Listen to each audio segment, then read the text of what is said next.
Y si hubiera error en uno de esos conceptos que aprendimos cuando niños, que fundamentan nuestra concepción del cosmos y que norman nuestra relación con él, si aquella división del mundo en seres humanos, animales, plantas y seres inanimados no fuera sino una diferenciación conceptual que hizo el hombre moderno para atribuirse él mismo un lugar, si nuestros ignorantes ancestros y nuestros pueblos primitivos tuvieron algo de razón y el sol, el viento, el mar, los astros, la tierra fueran seres vivos, si su cosmogonía no estuviera errada y la diferenciación entre hombre y naturaleza no fuera sino ficticia, si fuera verdad que el hombre forma parte también de la naturaleza, si de verdad la naturaleza fuera una, y si el universo fuera un organismo vivo y todo cuanto en él existe, porque el hombre existe en él, no fuera sino un conjunto de células que lo conforman, y si en ese ser vivo cada órgano y cada célula tuviese una función específica tan importante como necesaria en el funcionamiento del todo, ¿y qué tal si ese conjunto orgánico, ese ser vivo, fuera consciente de sí y cada una de sus células participara de esa conciencia como un todo organismo vivo, de acuerdo a su misión en él? ¿Y si todo cuanto existe fuera solo conciencia del universo en forma de eso que llamamos perro, puerco, excremento, hombre, luz, piedra, agua, viento? Si así fuera, y nosotros lo supiéramos, y viviéramos de acuerdo a nuestro saber, entonces nuestra percepción del mundo sería totalmente distinta. Tendríamos que abandonar nuestra cómoda indiferencia. El mundo dejaría de ser un simple tema de café. Dejaríamos de endosar la responsabilidad de interesarse en el universo a los científicos, a los filósofos, a los guías religiosos y a los poetas. Tendríamos la humildad de tomar nuestro sitio, asumiríamos nuestra pequeñez sabiéndonos iguales que la cucaracha y el estiércol, expresiones de una unidad indivisible. Tendríamos la valentía de asumir nuestra sublime misión de espiritualizar lo material y materializar lo espiritual. Nuestra vida se convertiría en conciencia de ser, conciencia de universo en actos conscientes humanos. Entenderíamos que la naturaleza, incluido el hombre, incluida nuestra esposa o esposo, es un misterio inescrutable que nos aventuraríamos a escudriñar y viviríamos día a día en el asombro, en la maravilla y en la alerta del espanto. Dejaríamos de considerarnos dueños o guardianes y recuperaríamos la conciencia de que somos naturaleza. De hecho lo sabemos, pero hemos querido olvidarlo y requerimos caminar hacia el recuerdo. Siempre se hacen fantasías respecto al significado que encierra un evento que parece obedecer a la casualidad. Tal parece que de una u otra manera conservamos, a pesar de un elevado escepticismo colectivo de nuestra sociedad, esa sensación de que un lenguaje oculto se manifiesta ante nuestros ojos y tratamos de descifrarlo. También es usual que los que parecen un poco más abiertos a él sean personas sencillas, poco racionales, niños, o por otro lado, viejos que se guían por lo que han podido vivir acerca de los ritmos de eso que llamamos vida y que no están tan llenos de reglas y deberes como los seres que han nacido en una urbe de hoy día. Hablamos de lo que pasa delante de nuestros ojos y no lo que percibimos. Poder ser un poco conscientes de ello podría hacer la diferencia entre visiones y formas de vivir que, ante las mismas circunstancias, nos permitirían tener experiencias distintas. Sin hablar de mejores, solamente escapan a las posibilidades que normalmente ofrecen las reglas que siempre hemos escuchado y aprendido. Otro aspecto de esto que planteamos como un lenguaje invisible es que de inmediato aparece como ilimitado, ya que nunca terminará de revelar todo lo que encierra y eso es evidente por doquier. Es bien sabido, por ejemplo, que aquel que siente que ya no tiene nada que aprender está simplemente fraguando su perdición en un universo dinámico en el que no se puede garantizar que algo será o no de forma absoluta. Sin embargo, aunque tratemos de acceder a este lenguaje que es vehículo de un conocimiento, una sabiduría, nos topamos de frente ante una tarea imposible, no por falta de capacidad, sino por error en los principios. Quienes de algún modo u otro lo han conseguido saben que la verdad no requería de tanto esfuerzo, sino de dejar el apego a la forma de percibir que tenemos, la cual sentimos que de no tenerla seríamos aniquilados al instante. Terminaríamos locos o perderíamos lo que tanto esfuerzo vital nos ha costado, además de muchas implicaciones no aparentes a primera vista que, sin embargo, están implicadas, como por ejemplo, si todo aquello que he vivido ha sido producto de mi percepción, también lo es lo bueno y lo malo. Entonces da el caso que no existen en verdad tampoco las maldades que me han hecho todos y por lo tanto no hay una verdadera raíz de mis resentimientos. Así, ese odio o rencor que siento es irreal y si lo vivo es porque yo quiero, es decir, soy el carcelero de mi propio sufrimiento. Este planteamiento no es opuesto a nada, simplemente es liberador. Sin embargo, como todo en los caminos de libertad debe extremarse el cuidado y la preocupación, ya que cuando se dice que lo bueno o malo es una percepción, no se da carta abierta a delinquir o a ser pasto de pasiones descontroladas o vejaciones, porque si bien el mal está presente, hay de aquel que a propósito lo encarne. La libertad de que se habla es aquella en la que podemos darnos a embellecer realmente el mundo que nos rodea y siendo parte del universo nosotros, pues por ahí iniciar. Continuando con el conocimiento que poco a poco se revela con este lenguaje invisible, podemos decir que uno de sus principales escondites es que es muy sencillo y está a la vista, al alcance de aquel que puede detenerse un poco y estar sin la tremenda necesidad de agitación o al alcance de los lenguajes de todos los días. Este lenguaje no es exclusivo para alguien en especial, tampoco es necesaria una carrera determinada, tampoco condición social, basta simplemente con estar dispuesto a ver un poco más allá de lo que hemos aprendido que debe ser, y ahí donde estamos con la gente que nos rodea y las cosas que hacemos. Tomemos un ejemplo de toda la vida, el sol. Todos los días lo vemos y nos parece grande y caliente. Sirve para que la Tierra gire alrededor y mantiene el nivel de temperatura del planeta para permitir la vida.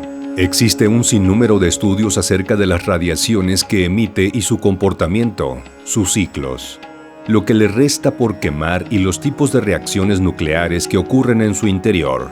En fin, es un astro, pero nosotros lo vemos como un inmenso y complejo mecanismo de calefacción y estabilidad, para ser breves.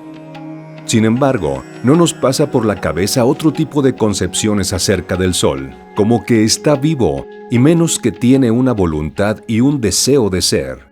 En este punto queremos abrir un espacio en la percepción, ya que obviamente lo que se acaba de describir aparece como un disparate total. Revisemos las premisas de lo que nos hace pensar que el Sol está vivo, más allá de ser una inmensa incandescente esfera de gas hidrógeno en un 90%. Tal vez la primera es que no habla, o al menos no lo escuchamos. Y esto viene de que los gases son solo materiales del reino mineral. Al igual que en la Tierra, lo único vivo es lo que se mueve y está hecho de proteínas. Bajo este esquema, desde el más mínimo microorganismo hay vida. Aquel ser animado que es capaz de reproducirse a través de un código genético en un medio adecuado. Por lo tanto, esa es la visión de quien ha creado la regla acerca de qué es vivo y qué no, sobre la base de lo poco que puede observar y manipular, como quien adivina de alguien que ve en la distancia. Si continuamos esta línea, vemos que es un elemento característico del pensamiento occidental al que, si no se le puede observar, tocar y repetir, no es válido o existente. Y como rasgo ilustrativo podemos observar cómo en tiempos de la conquista de la Nueva España no se consideraba a los nativos como seres humanos, sino como animales, por el hecho de no poder comprobar su inteligencia y la capacidad de sentir y tener voluntad como seres humanos, dado que su visión era distinta de la occidental. Estos principios en la forma de pensar y muchos más que no mencionamos por ser tema de otro tratado, han sido llevados hasta nuestros días con un desarrollo y diversificación que son naturales, y habrá quien diga que no son tales hoy día. Sin embargo, basta con revisar la trayectoria que el pensamiento analítico habría de seguir una vez propuesto y tendremos como resultado un individualismo y tecnicismo que ya es cotidiano hoy día. Todo lo anterior está planteado solo para mostrar que lo que creemos tuvo su origen en visiones cortas que desprecian elementos en un afán de explicaciones rápidas, como sería el caso de quien quiere entender qué sucedió en una película si solo vio las escenas sin sonido ni otra señal que indique la acción. Bajo este esquema resulta posible que hayamos pasado por alto que el Sol realmente está vivo, tiene conciencia de Sol, si queremos verlo así, y tiene deseo de ser, y si esto no es comprobable científicamente, solamente porque es imposible crear un experimento del tamaño del Sol y verificar los resultados, también es imposible que el mismo método nos asegure lo contrario.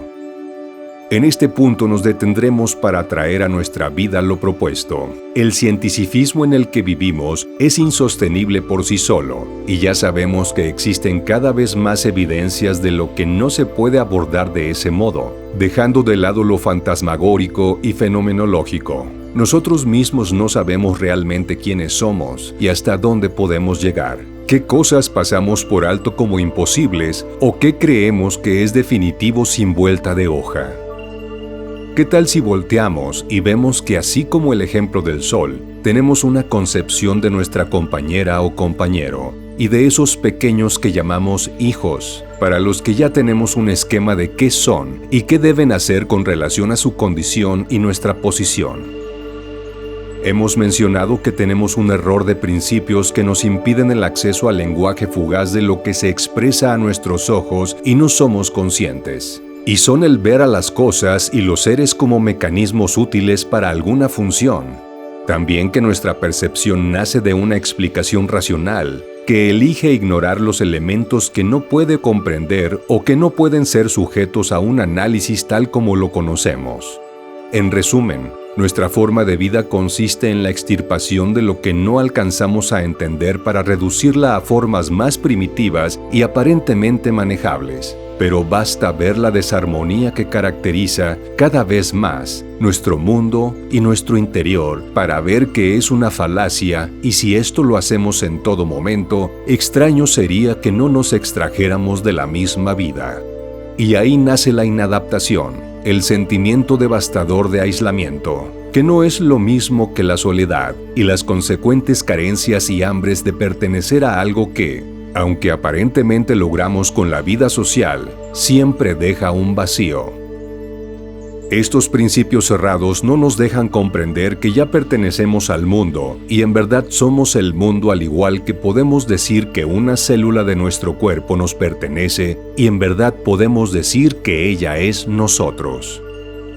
Durante el transcurso de este video, hemos hablado ya en otro lenguaje y llegamos a puntos que están fuera de la esfera de lo que es concebido como normal. Sin embargo, no se trata de pelearse con el raciocinio ni abstraerse del mundo todavía más hacia una montaña, sino de voltear e intentar desde un principio de síntesis, de integración, que implicará crecimiento y esfuerzo.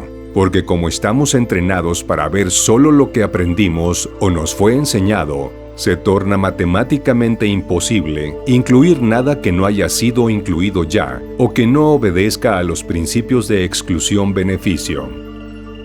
Sin embargo, podemos apelar a algo que ya vivimos. No somos lo que nos han dicho. Por lo tanto, si soy como el universo, un desconocido hasta el infinito, cabe la posibilidad de que si pueda acceder a eso que hoy no veo, y es probable que la vida me tenga que explicar. A estas alturas todo está vivo y la vida también. No podemos saber cuál será el rostro que ella elija para hablarnos, desde un ave hasta alguien que ya caminó delante de nosotros. Sin embargo, lo único que se puede hacer es mantener una actitud adecuada, abierta, respetuosa, embellecedora y dispuesta a experimentar. Si esto parece descabellado, ¿qué tal que ponemos en juego otra idea? Si el Sol realmente está vivo y consciente, ¿puedo establecer una comunicación con él? ¿Tendré el valor de intentar hablarle a pesar de que me crean un loco, solo por probar? Y si me llega a contestar con alguna clase de lenguaje que hoy no conozco, pero que en ese momento no me quede la menor duda que lo hizo, ¿estoy dispuesto a arriesgar toda la seguridad que tengo, basada en mis concepciones, en esta aventura? Quitemos el nombre de Sol y llamémosle pareja, empleo, hijos, padres, vida.